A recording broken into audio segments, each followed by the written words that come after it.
아멘. 할렐루야. 할렐루야. 이 시간 말씀 앞에선 저와 여러분의 이 귀한 자리가 하나님의 임재를 깊게 경험하는 자리, 치유와 회복과 도전과 또 다른 결단이 있는 자리가 되기를 간절히 소망하고 축복합니다. 우리 가슴에 손을 얹고 저를 따라서 이렇게 고백해 주시겠습니다. 언제나 나와 함께 하시는 하나님께 감사합니다. 함께 하시는 하나님께 감사합니다. 나는 감사를 심고 기적을 거둘 것입니다. 감사를 심고 기적을 거둘 것입니다. 아멘. 이 시간 우리에게 감사의 계절을 허락하신 하나님께 우리 영광의 박수, 감사의 박수 함께 올려드리겠습니다.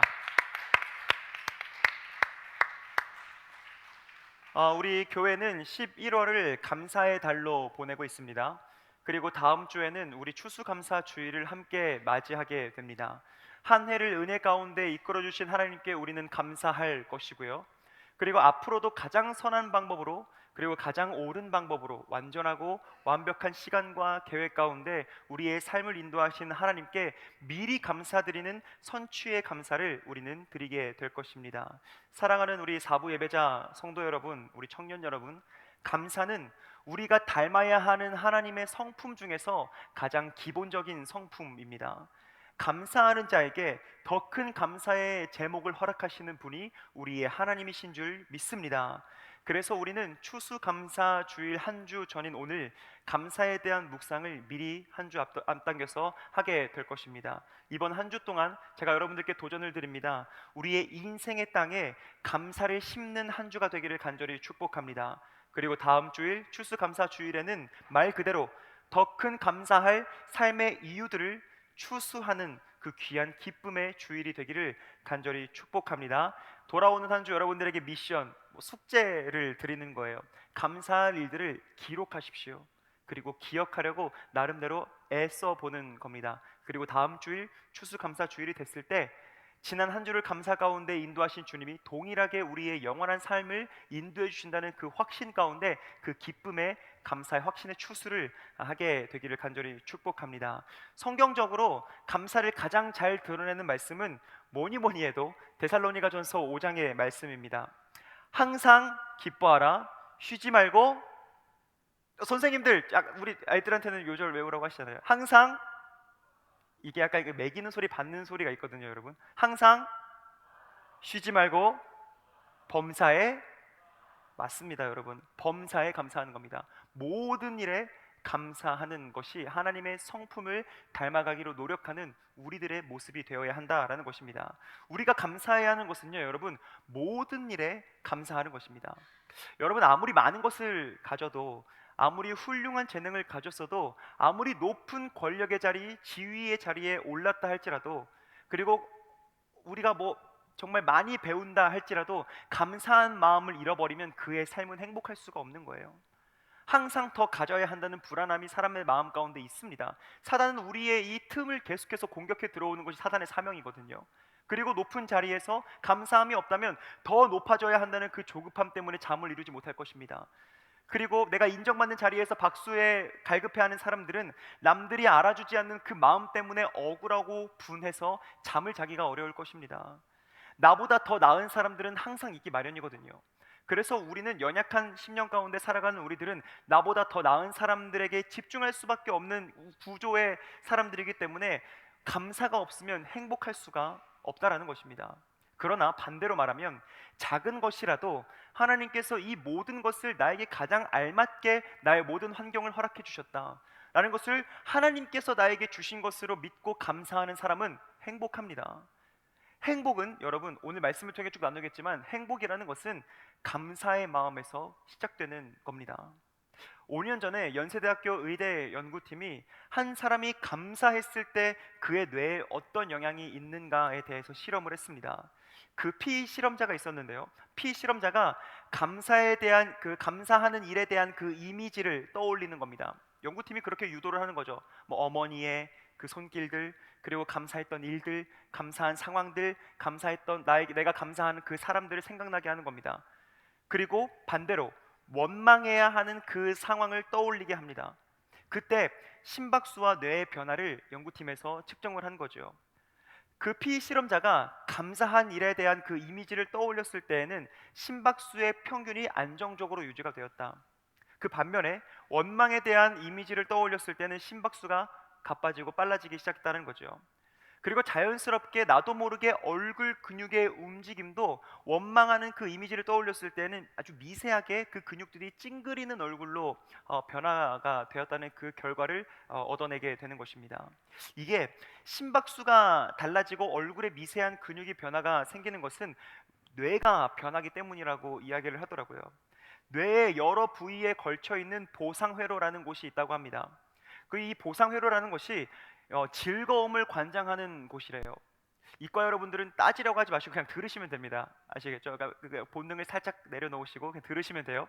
보상회로라는 게 있대요. 저 문과라서 잘 몰라요. 근데 그 글을 보고 그 기사를 봤을 때 그렇다고 합니다. 보상회로가 즐거움을 관장하는 곳인데 감사하는 마음을 가지게 되면 그 보상회로가 뇌의 여러 부위에 원활하게 흘러가게 된다라는 것입니다. 그리고 그 뇌는 즐거움으로 인식하게 된대요. 감사하는 일에 대해서. 그래서 그 뇌가 활성화된다라는 것이지요.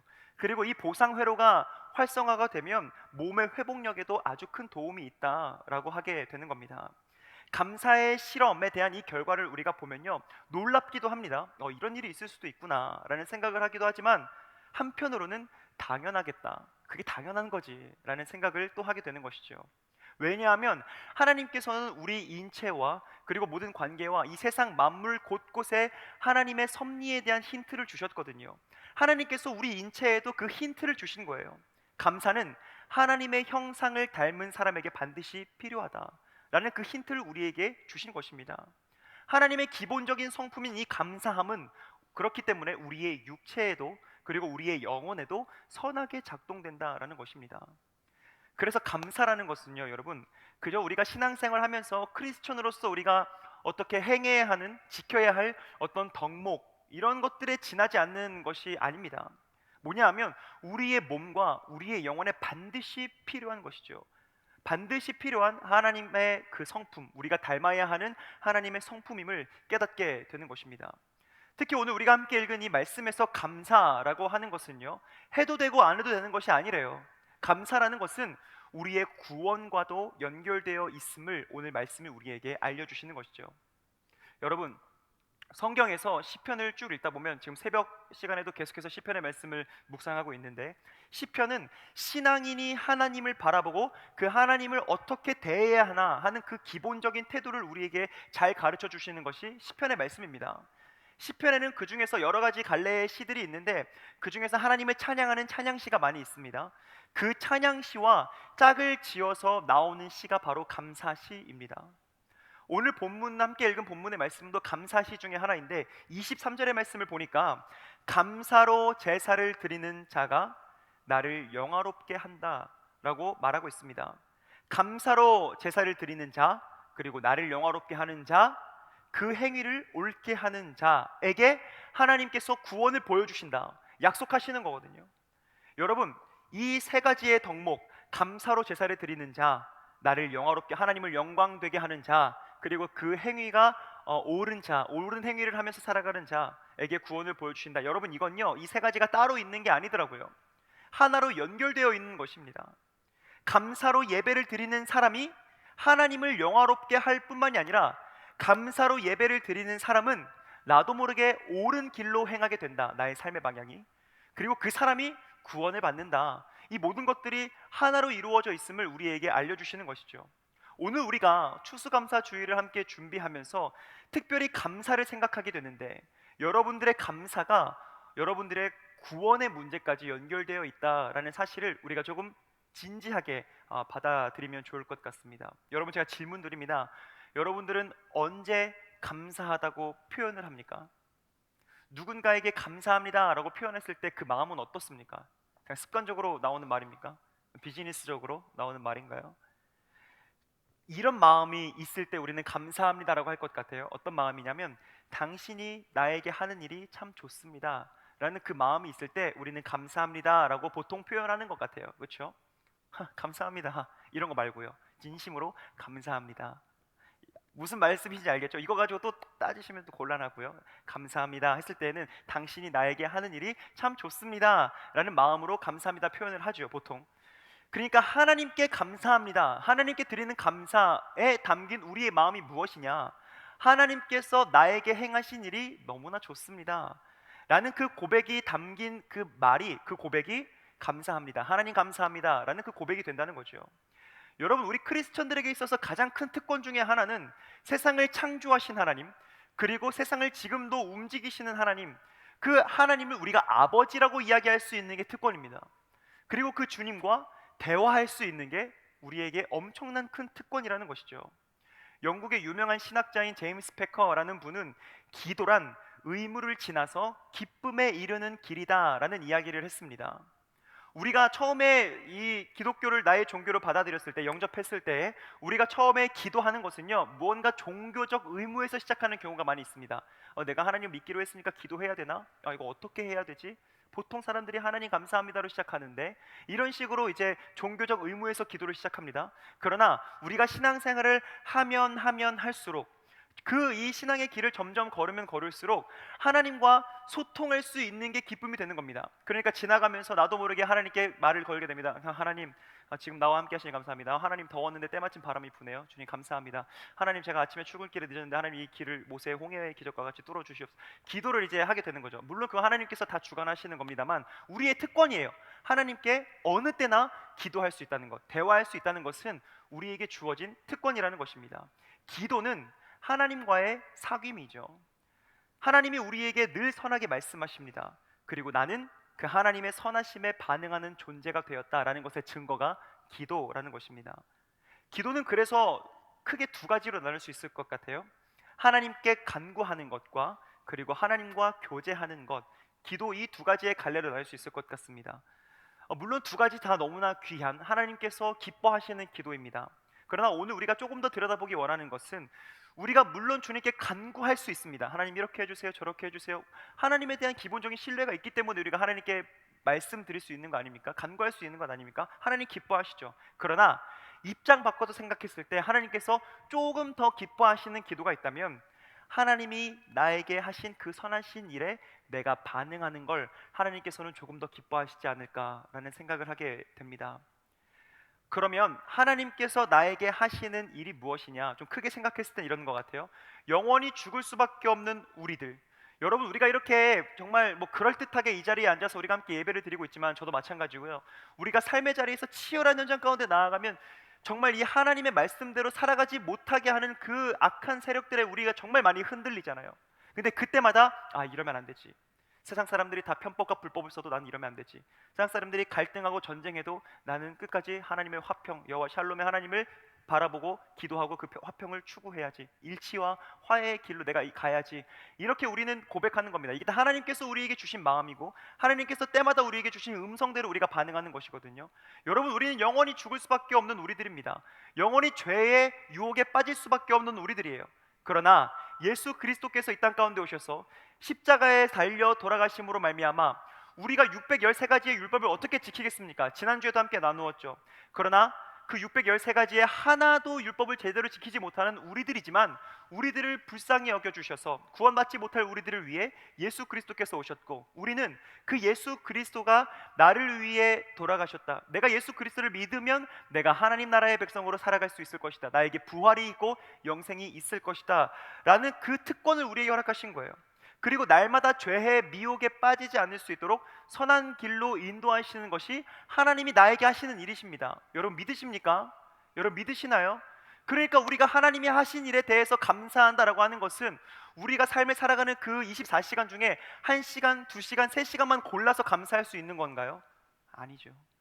왜? 하나님은 매 순간 나와 함께 하시기 때문에. 그래서 우리가 감사할 수 있는 그 때가 언제냐? 매 순간 24시간이라는 것입니다. 우리가 해야 하는 하나님을 향한 반응이 무엇이냐? 감사하는 거예요, 여러분. 이게 하나님과 교제하는 것이죠. 우리 시편 136편 1절에서 2절 말씀을 함께 읽어보도록 하겠습니다. 시작. 주님께 감사하여라. 그는 선하시며 그의 인자하심이 영원하다. 모든 신들 가운데 가장 크신 하나님께 감사하여라. 그의 인자하심이 영원하다. 아멘. 그래서 우리는 나의 상황 때문에 감사하는 것이 아니라 하나님 때문에 감사해야 하는 것입니다. 하나님, 내 형편이 좀 나아지면 감사하겠습니다. 내 기도가 하나님 응답되면 그때 감사하겠습니다가 아니라, 하나님, 하나님께서 나의 아버지시라서 감사합니다. 하나님의 그 성품을 닮아가는 우리들, 언제나 우리와 함께하기 원하시는 그 하나님의 사랑의 성품 때문에 우리는 매 순간 감사할 수 있어야 하는 것이에요. 이게 하나님과 우리 사이에 올바른 기뻐하는 관계의 모습 아니겠습니까, 여러분? 성경은 여러 장에 걸쳐서 감사하라라는 말을 정말 수도 없이 우리에게 하고 있습니다. 명령하는 것이죠. 왜 성경에 그렇게 많은 부분에 걸쳐서 우리에게 감사하라라고 하는 것일까? 단순하죠. 안 하니까. 안 하니까. 창세기 출애굽기 읽어가다가 감사합니다 감사합니다, 근데 민수기 신명기 넘어가면 또 감사를 잃어버리게 되고 쭉쭉쭉 때마다 하나님께서 그래서 우리에게 그 감사하라는 말씀을 주시는 거예요. 잘 안 하니까. 여러분, 우리가 이렇게 예배를 드릴 때, 그리고 아까 찬양했듯이 주님께서 나의 삶의 모든 일을 행하신다고 우리는 믿죠. 그런데 우리는 왜 그렇게 감사하는 게 어려울까? 의문입니다. 삶 속에서 우리가 감사하지 못하게 되는 이유는 이런 것 같아요. 내 욕심이 추구하는 어떤 특정한 대상, 뭐 예를 들면 뭐 취업이나 승진, 뭐 이직, 주식, 건강, 관계, 이런 내가 삶에서 내 욕심에 기반해서 추구하는 것들에 대한 조급함이 늘 있는 거죠, 우리 마음 가운데. 그리고 우리의 욕망이 추구하는 그 특정한 대상에 우리의 시선이 묶여버리는 겁니다. 우리가 여기서 이렇게 예배를 드리고 있지만 세상으로 나아가면 제가 방금 말씀드렸던 그 모든 것들이 우리의 삶에 정말 옥죄어 오잖아요. 우리 머릿속에 우리 뇌 구조를 뜯어보면 그 중에 한 70%가 취업, 승진, 이직, 주식, 건강, 관계, 물질 이런 거 아니겠습니까? 그렇기 때문에 우리의 머릿속과 우리의 마음, 우리의 영혼에 하나님에 대한 그 감사함으로 채워져야 하는데, 그 채워져야 할 부분에 내가 당장 급한 것들이 채워지니까 하나님에 대한 감사를 잃어버리게 되는 겁니다. 우리가 감사하지 못하는 것은, 여러분, 이것은 진리입니다. 우리가 하나님께 감사하지 못하는 것은 나한테 문제가 있는 거예요. 하나님께 문제가 있는 게 아닙니다. 창세기 3장에 보면 아담과 하와에게 뱀이 스르륵 와가지고 유혹합니다. 그 뱀이 여자를 유혹할 때 했던 첫 마디가 뭔지 아세요? 이 동산에 있는 모든 과일을 하나님께서 먹지 말라고 하시더냐? 물어보는 겁니다. 하나님께서는요, 에덴 동산에 있는 모든 열매를 다 먹어도 된다고 허락하셨어요. 이거 얼마나 큰 특권입니까? 다만 딱 한 가지, 너희를 위해서 동산 중앙에 있는 선과 악을 구별하는 그 열매, 그것만 먹지 말아라. 왜냐하면 그것을 먹으면 이제 안 된다는 그 하나님의 명령이 있기 때문에 나의 위치와 하나님의 위치를 구분하기 위해서 그 모든 것을 다 허락해 주신 거예요. 오죽하면 그 선악과 하나를 남겨두시겠습니까? 그 외에는 하나님과 같은 그 권한으로 그 동산을 다스리라고 그 위임 받은 거예요. 그거 없으면 내가 하나님인 줄 알겠죠.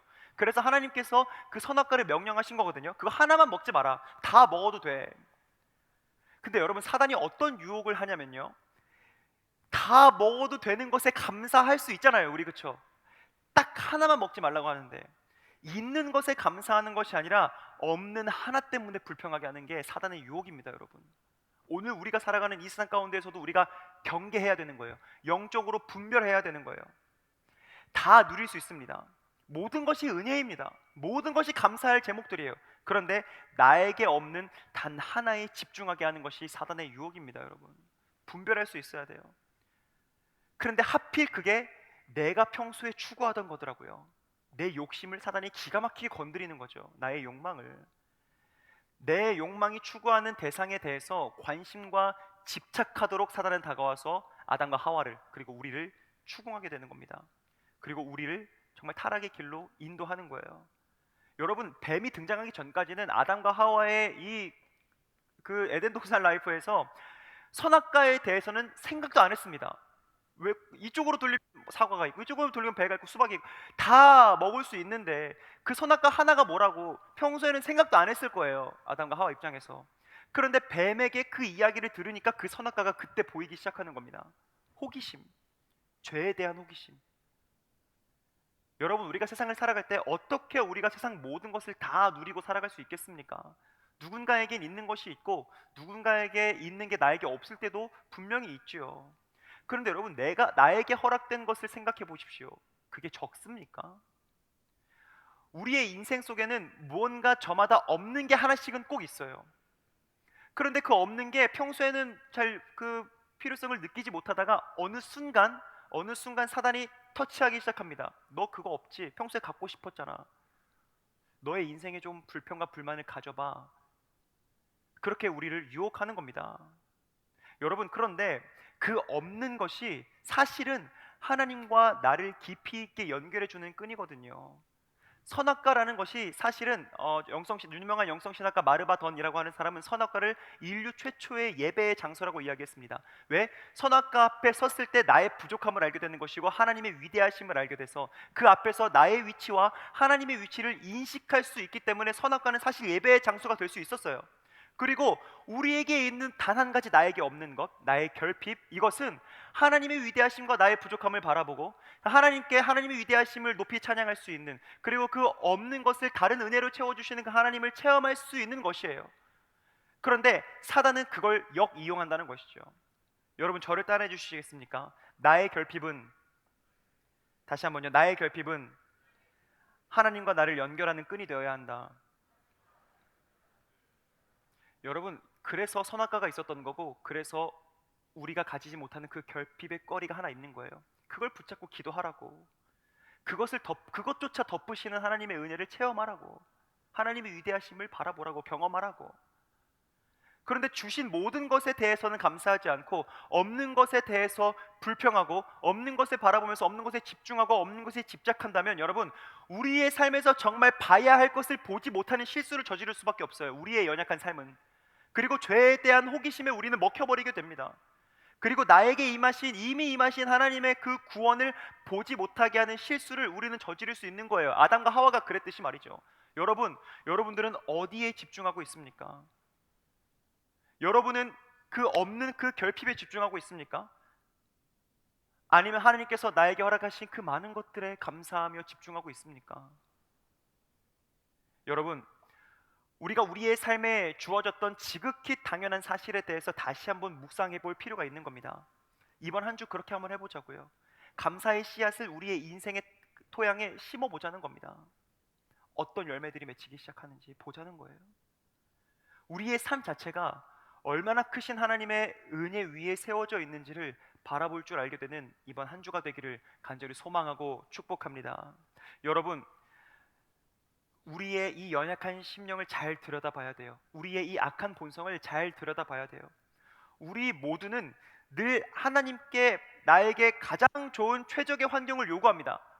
하나님, 완벽하게 해주세요. 완전하게 해주세요. 나에게 없는 거 저 사람이 있는 게 좀 그걸 지켜보기가 힘들거든요. 옛날에 나보다 못 나갔던 사람이 어떻게 나보다 더 잘 나가게 되었어요. 거기에 집중하게 되는 겁니다. 그래서 최적의 환경을 우리는 하나님께 종종 요구합니다. 그때는 감사하겠습니다. 그때 감사할 수 있다고 확신합니다. 그런데 성경은 우리에게 오는 그 위기의 상황을 극복하고 최적의 환경에서 하는 감사를 원하지 않아요. 우리를 지금 지켜주시는, 지금 이 순간에도 나를 향한 그 하나님의 열정과 그 하나님의 그 뜨거운 마음으로 다가오시는 그 하나님의 그 구원의 사랑의 손길, 지금까지 인도하신 하나님 때문에 우리는 지금 이 순간 즉시 하나님을 고백하고 그 하나님께 감사할 수 있어야 한다는 것을 성경에서는 끊임없이 이야기하고 있는 겁니다. 그게 감사의 속성이에요, 여러분. 제가 종종 말씀 시간에 예를 들어서 말씀을 드리지만, 우리에게 에너지와 많은 영향을 제공하는 그 태양빛을 보잖아요. 여러분, 정오 12시에서 2시에 뜨는 그 쨍쨍한 날의 태양을 우리가 맨눈으로 볼 수 있습니까? 못 보죠. 그런데 우리가 맨눈으로 볼 수 없다고 해서 태양이 우리 위에 없는 겁니까? 아니요. 맨눈으로 볼 수 없지만 태양은 분명히 우리 위에 있습니다. 내리쬐는 햇빛을 통해 비타민 D와 그리고 여러 가지, 이과 여러분들 그냥 가만히 계시면 됩니다. 여러 가지 우리에게 필요한 영양분들을 우리에게 허락해 줍니다. 그런데 태양이 너무 밝아서 우리가 그 태양을 맨눈으로 보지 못하기 때문에 때로는, 아니면 우리가 너무 바빠서 때로는 태양이 그 자리에 있는 것조차 우리가 생각하지 못하며 살아갈 때가 많이 있어요. 예를 들어서. 그렇지만 여러분, 하루 중에서 우리가 태양을 맨눈으로 바라볼 수 있는 2번의 순간이 있습니다. 언제와 언제일까요? 그렇죠. 일출과 노을의 때. 그때는 우리가 맨눈으로 태양을 볼 수 있습니다. 우리의 모든 삶에 주어지는 것 같은 그 축복과 평안, 그 행복의 정오를 우리가 지날 때에는 태양이 우리를 비추고 있는 것을 우리는 알지 못합니다. 그리고 하나님의 은혜를 잃어버립니다. 그런데 일몰 때와 같이 춥고 어두울 때 우리는 그때서야 태양을 볼 수 있는 연약한 사람들인 거죠.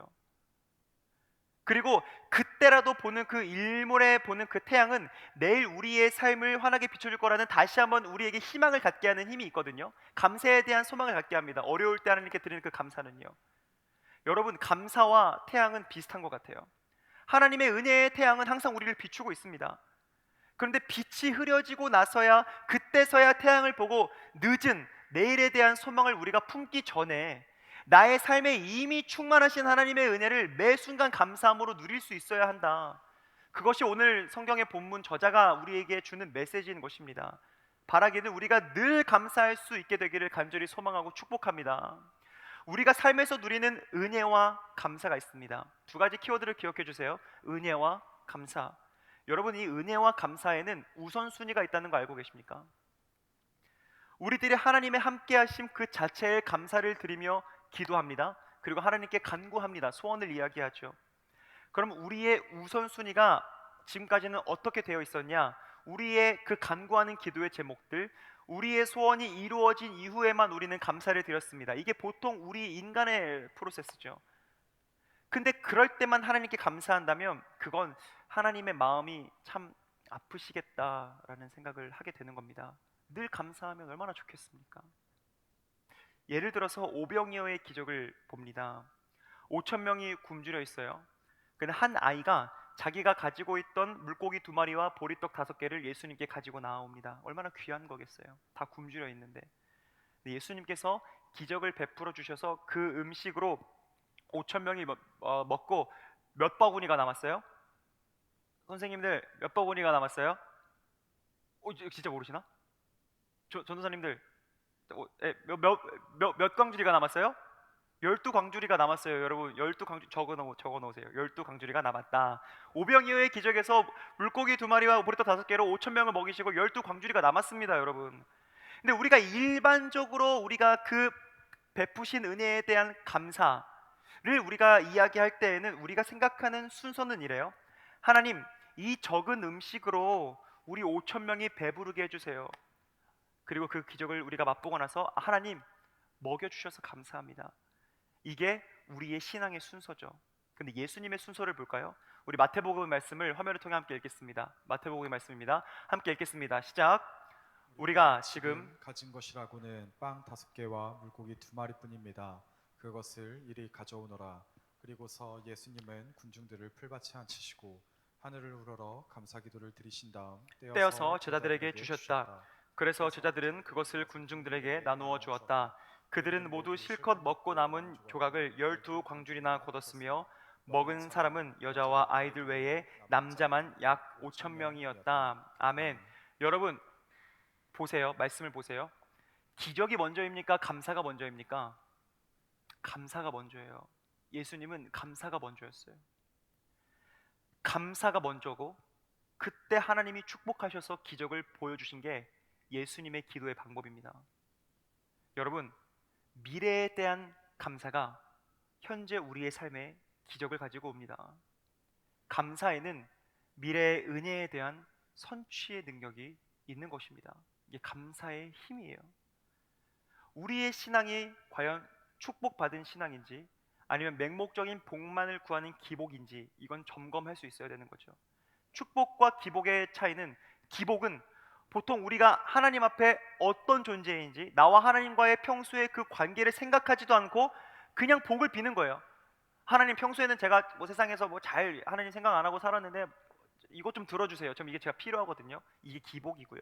축복이라는 것은 우리의 삶 가운데 평소에 이 하나님과의 이 대화가 잘 되는 사람들, 우리가 삶에서 하나님에게 복을 받을 만한 인격과 하나님께서 정말 칭찬하실 만한 그 성품의 사람일 때 하나님께서 우리에게 우리가 구하는 것을 들으시고 주시는 게 그게 축복입니다. 기복과 축복의 차이는 평소 하나님과 나와의 관계에 달려 있는 거죠.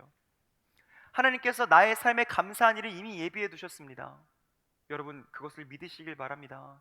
매일 주님과 동행하는 우리의 삶 자체가 축복이고 우리는 매일 삶 가운데 그 하나님에 대한 감사가 있어야 한다라는 것을 꼭 기억하시길 바랍니다. 실제로 시편에 수록된 찬양과 감사시는요, 대부분 지금 싸우고 있을 때, 적에게 쫓기고 있을 때, 이럴 때 참 인생의 어두운 밤을 지나고 있을 때 지어진 찬양과 감사시가 대부분입니다. 우리에게 비밀을 알려주시는 거죠. 어려운 일을 겪고 극복할 때 우리에게 그 감사는 필요합니다. 감사할 상황이 없지만 감사하는 거예요. 하나님이 나와 함께 하시기 때문에 미리 감사하는 겁니다. 왜? 미래의 선취, 미래에 일어날 그 기적에 대한 선취의 고백을 하는 거죠. 하나님 감사합니다. 그리고 그 어려운 일이 해결되면 또 어려운 일이 우리 삶에 또 오는 거죠. 그럼 또 감사하게 되고 또 감사하게 되고 늘 감사한 겁니다. 좋을 때에도 감사, 괴로울 때도 감사, 행복할 때도 감사, 슬플 때에도 감사, 늘 감사하는 거죠. 감사에는 선취의 능력이 있기 때문에. 여러분, 받은 것에 대한 감사가 아니라 하나님이 매 순간 나에게 행하시는 일에 대한 감사가 우리에게 있어야 한다. 저는 계속 말씀드립니다. 여러분, 이게 정말 중요한 것이거든요. 대표적인 감사 찬양 시의 저자라고 할 수 있는 다윗, 사망의 음침한 골짜기로 다닐 때조차 감사하며 찬양했습니다. 다윗이 참 많은 파란만장한 삶을 살았어요. 죄를 지었을 때가 있었고, 그리고 쫓길 때가 있었고, 평안할 때가 있었고, 권력의 정점일 때가 있었습니다. 그때마다 다윗은 하나님을 찬양했어요. 그때마다 하나님께 다윗은 감사했습니다. 죄를 짓고 하나님 앞에 통곡하며 회개했을 때 그는 하나님이 나의 죄를 사해 주시는 그 은혜를 기대하며 감사했습니다. 그리고 그가 평안할 때에는 평안하게 해주시는 그 하나님께 감사한 거죠. 여러분, 이게 예언적인 찬양이거든요. 예언적인 찬양입니다. 미리 감사하는 것은 성취된 미래가 들어있기 때문에, 고난 가운데에서도 하나님이 함께 하신다는 그 믿음을 가지고 있다면 그 스스로의 상황을 바라보고 영적으로 해석하는 데 도움이 되지 않을까라는 생각을 하게 되는 것입니다. 여러분, 크리스천이라는 것은요, 또 한번 강조드리지만 나에게 어떤 걸 주시는 것으로 감사하는 게 아닙니다. 하나님께서 나의 삶에 함께하고 계심이 너무나 감사한 겁니다. 왜일까요? 우리 예레미야의 말씀을 함께 읽겠습니다. 예레미야의 말씀 함께 읽겠습니다. 시작. 너희를 두고 계획하고 있는 일들은 오직 나만이 알고 있다. 내가 너희를 두고 계획하고 있는 일들은 재앙이 아니라 번영이다. 너희에게 미래에 대한 희망을 주려는 것이다. 나 주의 말이다. 아멘. 우리에 대한 하나님의 계획은, 그리고 우리를 향한 하나님의 생각은 고난이 절대 아닙니다. 나를 연단하는 그 과정이 있을 뿐입니다.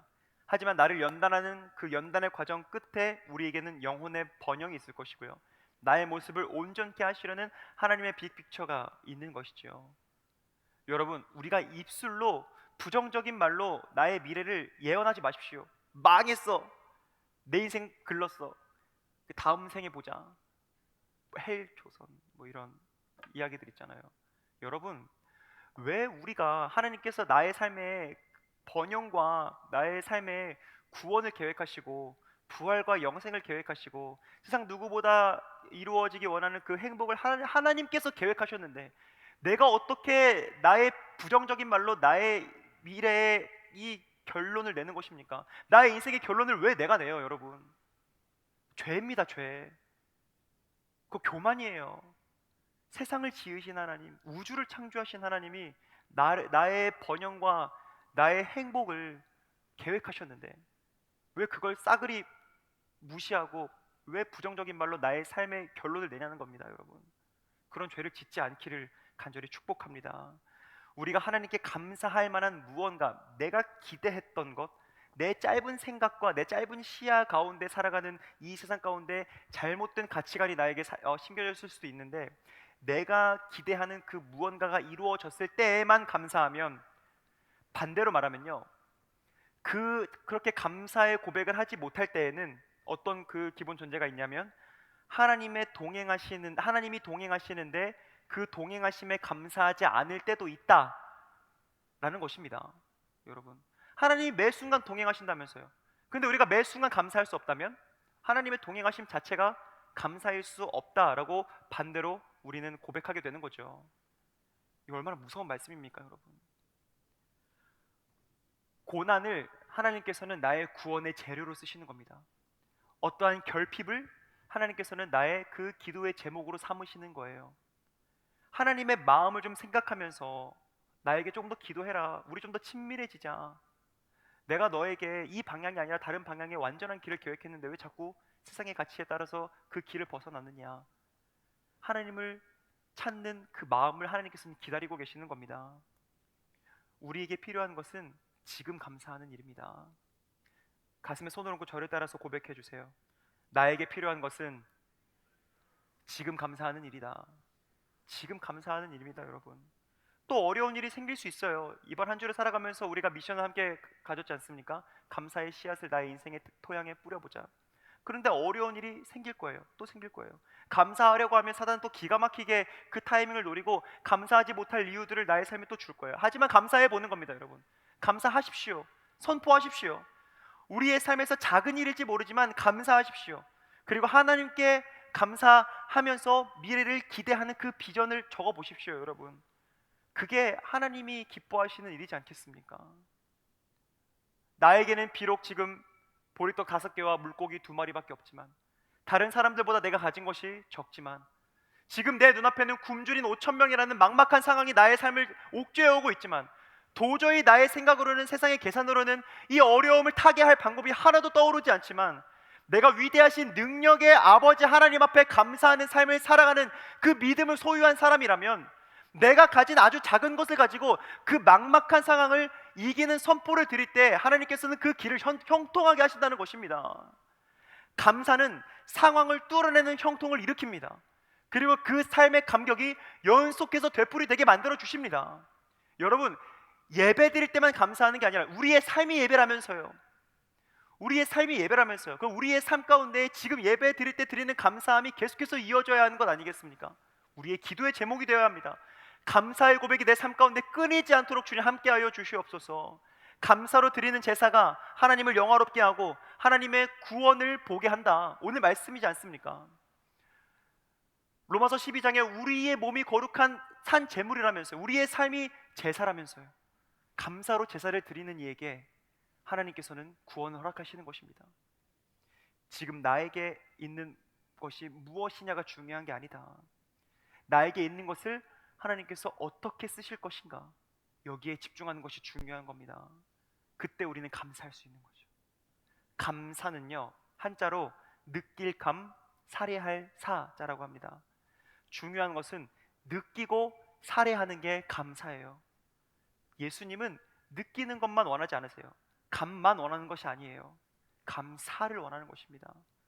우리가 신앙생활하면서 놓치는 그 사, 고백하는 것.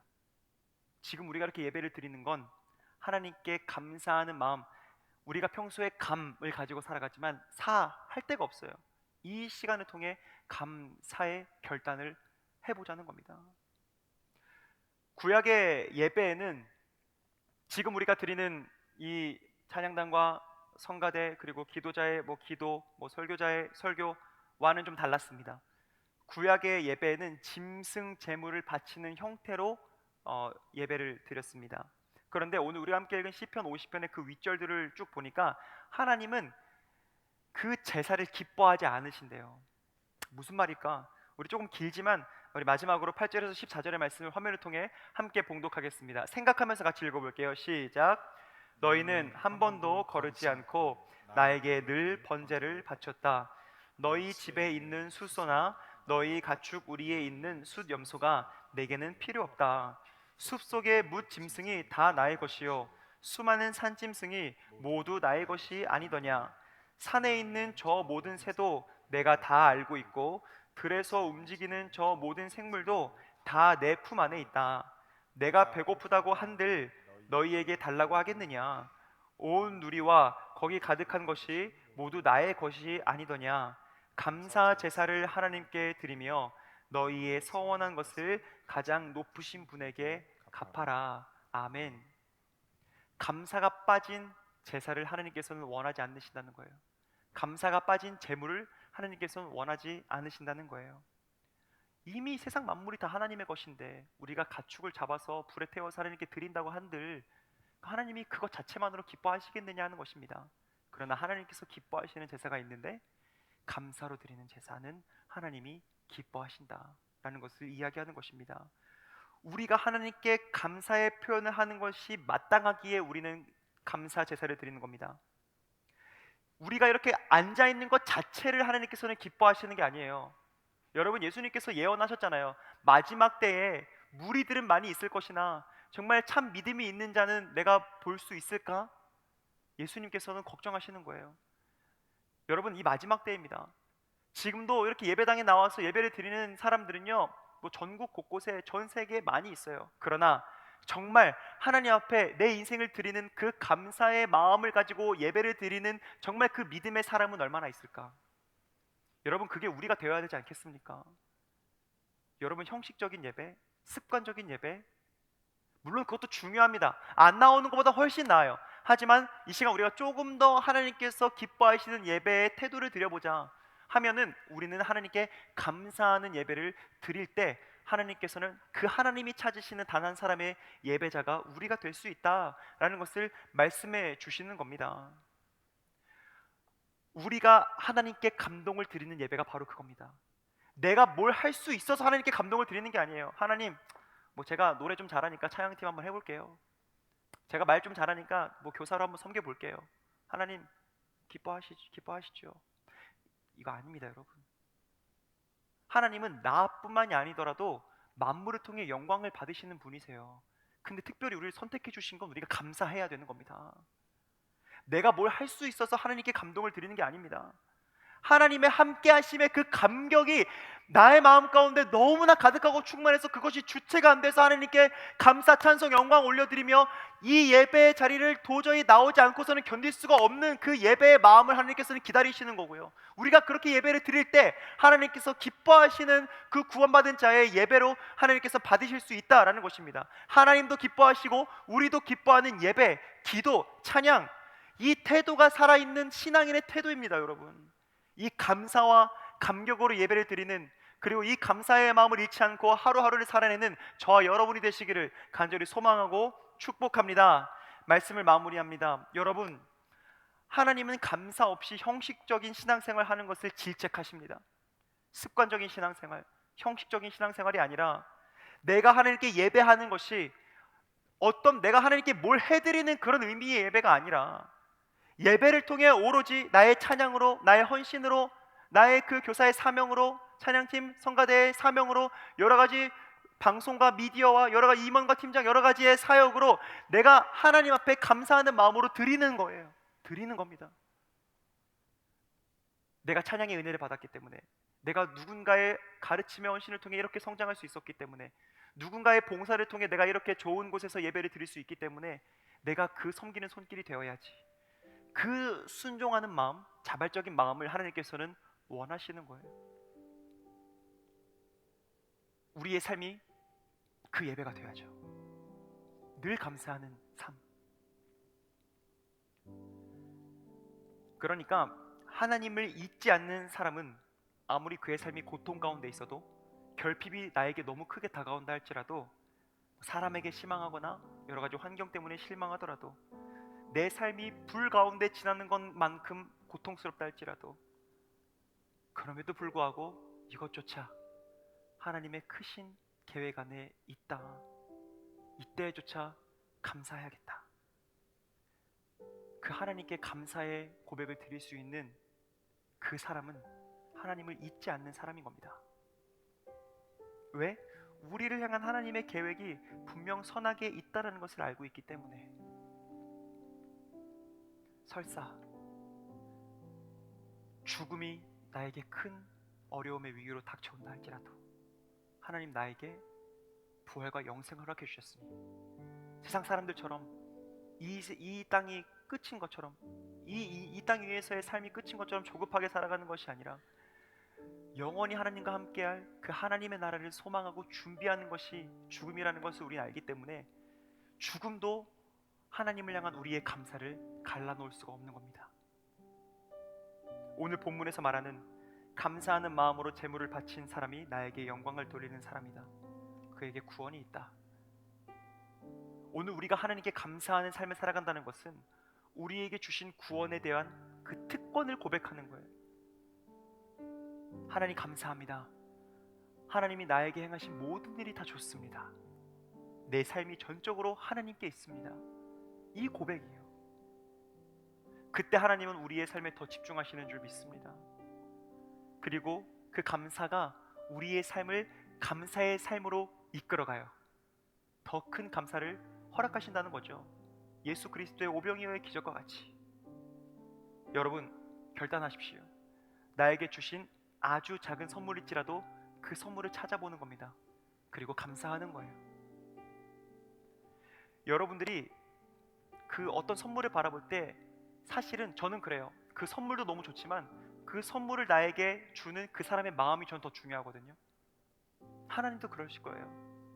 여러분, 여러분들에게 주신 여러 가지의 선물들 있잖아요. 그 선물 보지 말고요. 그 선물을 주시는 분의 가치를 생각해 보세요. 그 어떤 선물도 작거나 하찮아 보일 수가 없습니다. 왜? 그 선물 하나님이 주신 거잖아요. 지극히 높으신 하나님께서 나에게 주신 선물이라면 나에게 알맞은 선물이기에 주셨을 거다. 그 어떤 것도 작은 것이 없다. 감사하는 겁니다. 지금 나에게 일어난 일들 감사를 찾아보십시오. 우리의 감사가 하나님을 영광스럽게 하고 나의 모든 하는 일들이 다 옳게 되어질 것이며 끝내는 하나님께서 영원한 행복을 우리에게 허락해 주실 줄 믿습니다. 그 은혜를 다 누리는 우리의 한 주, 추수감사주의를 준비하는 우리의 한 주가 되기를 간절히 소망하고 축복합니다.